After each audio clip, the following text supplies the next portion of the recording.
quais seriam as eventuais vantagens de um acesso ultraconservador em endodontia se comparado ao acesso coronário mais tradicional, que envolve forma de contorno, forma de conveniência.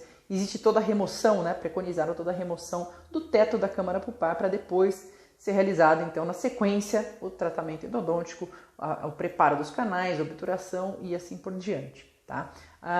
Bom, vamos lá. Você, como profissional interessado em endodontia, é bem possível que você já tenha visto alguma foto, alguma publicação relacionada a esse acesso minimamente invasivo, certo?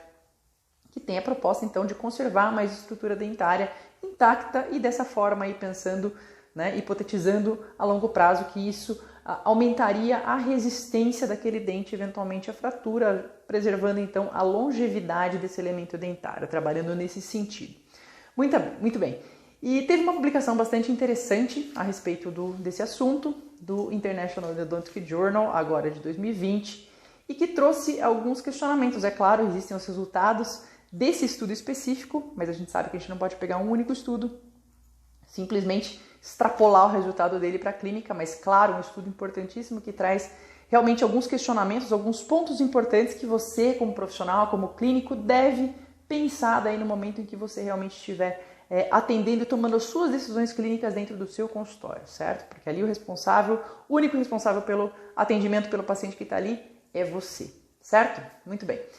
E os resultados desse trabalho, eles mostraram o seguinte: foram estudados, o grupo dentário estudado foi de pré-molares superiores com 2 raízes, um grupo bastante específico, padronizado então para poder conduzir esse estudo. E nesse trabalho foi comparado então tanto o acesso ultraconservador, que foi realizado só com uma broca esférica 10-12, com o acesso convencional, com forma de contorno e forma de conveniência, onde além da abertura, além do acesso com a broca 10-12, foi complementada a forma de contorno, forma de conveniência com uma broca Zecria, e comparados esses dois grupos com relação a alguns pontos. Eu até marquei aqui para eu não esquecer nenhum dos pontos discutidos no artigo. Um deles foi exatamente a porcentagem de paredes eventualmente tocadas ou não tocadas, para ver se existiria algum prejuízo assim com relação ao preparo em função desse acesso mais conservador, ultraconservador, a qualidade da obturação desses canais, o tempo demandado aí nesse preparo, o acúmulo de debris em função aí dessa não remoção do teto na parte da abertura ultraconservadora e também um eventual aumento de resistência à fratura.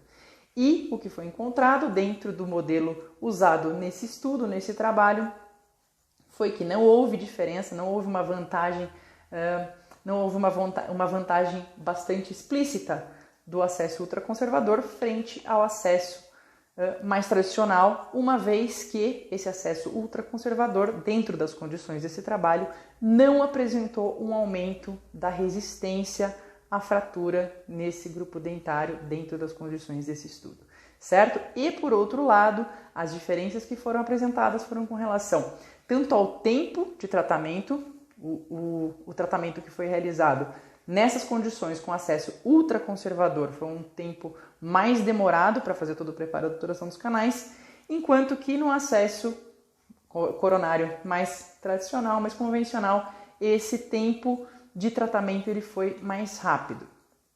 Outro ponto também que houve uma desvantagem dessa abertura ultraconservadora foi com relação ao acúmulo de debris. Em função da não remoção de todo o teto, nesse tipo de acesso, houve um maior acúmulo de debris, certo?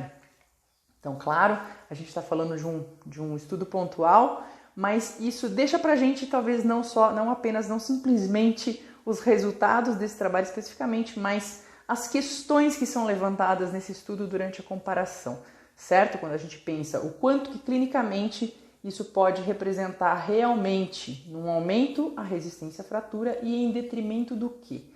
Qual que é o preço que se paga por isso, certo?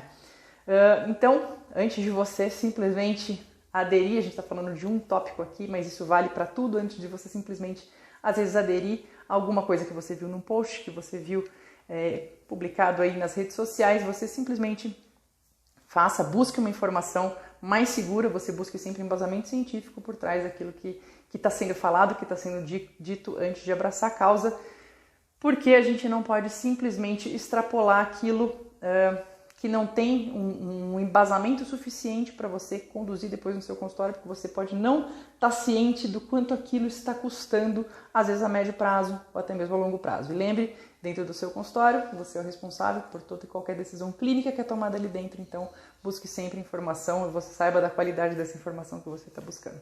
Ok? Um grande abraço, bom final de semana e a gente se vê em breve.